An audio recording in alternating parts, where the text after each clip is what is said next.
亲爱的朋友们，你们好。昨天我给大家做了第3期节目，很有意思的是，有不少朋友给我留言，说关于帽子的事儿，谈到了顾城，说顾城戴的帽子和他一个特别的诗人，再加上人们对他的好奇，他的身世的好奇，希望再了解一下到底顾城戴这顶帽子是什么意思。让我和大家一起来说说。其实这个呢，我和大家一样也是不太明白的，但是可以从一些史料啊，一些文学史的角度上来谈一谈。应该这样说，顾城他戴这顶帽子呢，应该和他的生活有关系。他从小就是喜欢戴帽子的人，而且据他妻子所说，他在很小的时候呢，就戴过一顶类似的帽子。当然这个帽子可能跟当时中国的社会环境有点关系吧。后来呢，多少年以后，比较可靠的说法呢，是因为他出国了以后呢，一个老外送给他一个线帽，结果坏了以后呢，他干脆绞了一块布做了一顶帽子，而且这顶帽子戴上以后感觉非常好。顾城是个喜欢戴帽子的人，但是他的帽子有点奇特，高高的，一眼看有点像宗教的帽子，也有点像跟大众的不一样的帽子。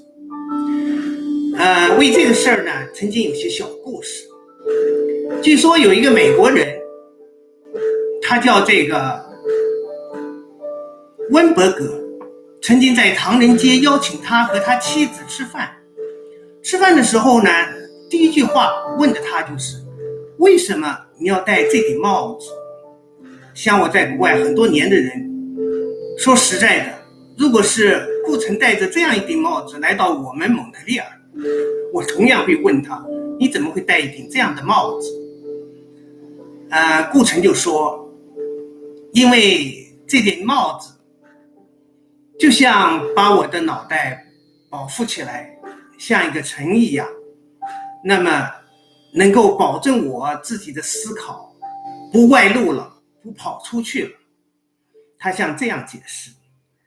后来人家又其他人问他的时候，他说这个帽子可以让他烦恼从上面飞出去，然后的话呢，也可以让他的寒冷，让他的不舒服呢，用这个帽子呢保住温暖。据说为了寒暄他的朋友们解释这件事儿，他找了很多理由。他说这帽子啊，实际上是因为他的身体不好，所以呢他要戴这个帽子。他甚至夸张地说，他的帽子呢不仅戴着，而且睡觉都戴着。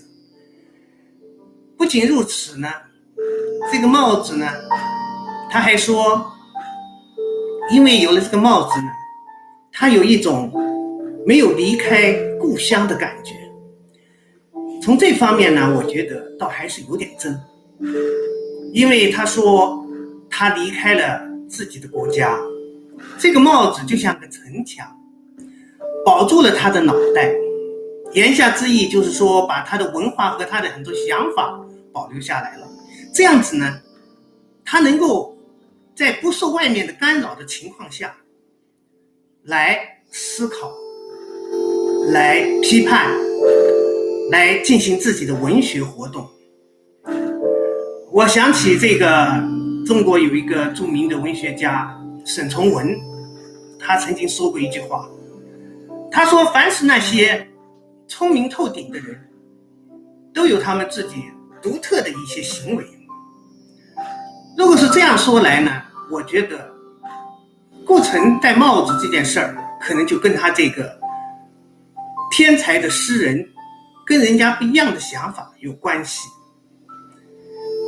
这个关于他戴帽子的最真实的说法，最靠谱的说法呢，实际上呢还是他的喜欢，从小喜欢戴帽子，然后呢出了国，他觉得自己是一个诗人，也觉得自己的思维方式和别人有些不同，潜在的说来，他希望自己的变成一个与众不同的人吧。所以他呢穿的是中山装，戴的是一个高高的帽子。话说回来，上一次我就跟大家讲到关于戴帽子的故事。实际上戴帽子呢这个东西，除了文化习俗，除了一种装饰以外，实际上呢它还是有很多文化的含义。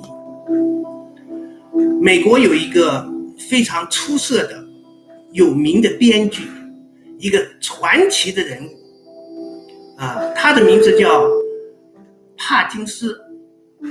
中国有个散文家叫李伟长，曾经写过一部关于文学的评论的散文，这部散文的名字它就叫做帕金斯的帽子。他为什么要这样说呢？因为帕金斯在美国历史上是一个非常有名的人，人家把他说成是美国小说作品编辑的伯乐。为什么这么说呢？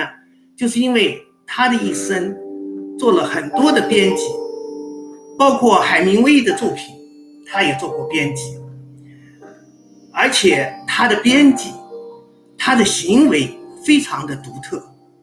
独特在哪呢？就独特在戴帽子上。他戴帽子从来不离开，戴着一个毛呢的灰色的帽子，在家里喝咖啡戴着，做饭戴着，写作的时候从来不离开这顶帽子。因为他说这顶帽子就像在展示，和他感受到一种自我的控制，感受到一种对写作的一种思考，而且呢是一种热爱。这种热爱呢是发自他心里的。所以帕金斯的帽子是一个格言，也是这个人，也是中国这位写作人为什么要选用这个名字来编著他的书。可见这个帽子是有说法的。上一次我谈到了，就是贝克特说的如果我不戴帽子，我就不会有思想，这是一样的道理。那么我们说在今天，特别是刚才说到顾城呢确实是一个很奇特的问题。他的帽子和他的生活曾经引起了很多人的跟踪，感到奇怪。我们今天就专门做一个节目呢，用很短的时间来解释一下。我个人认为顾城戴帽子并不是什么稀奇的事情，他就是一个他的个性，就是他个人行为和个人的爱好，而且他从小就是这样做的。所以呢我们大家没有必要过度的来分析帽子对于他的作用。当然我要说的是，他是一个天才诗人，所以他的行为有点奇特，这是不奇怪的。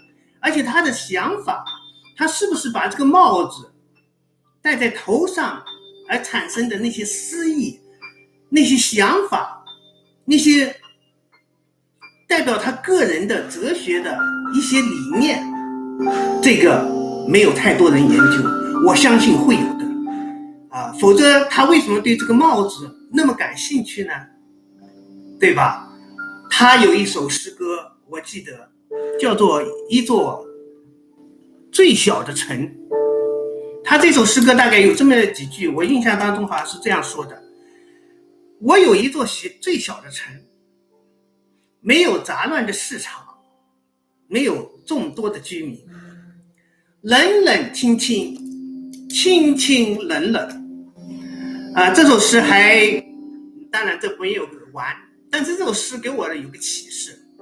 他说的他有一个最小的城，就像他有他的这顶帽子一样，他把他这顶帽子当作他最小的城一样，所以这个帽子就是他小小的城。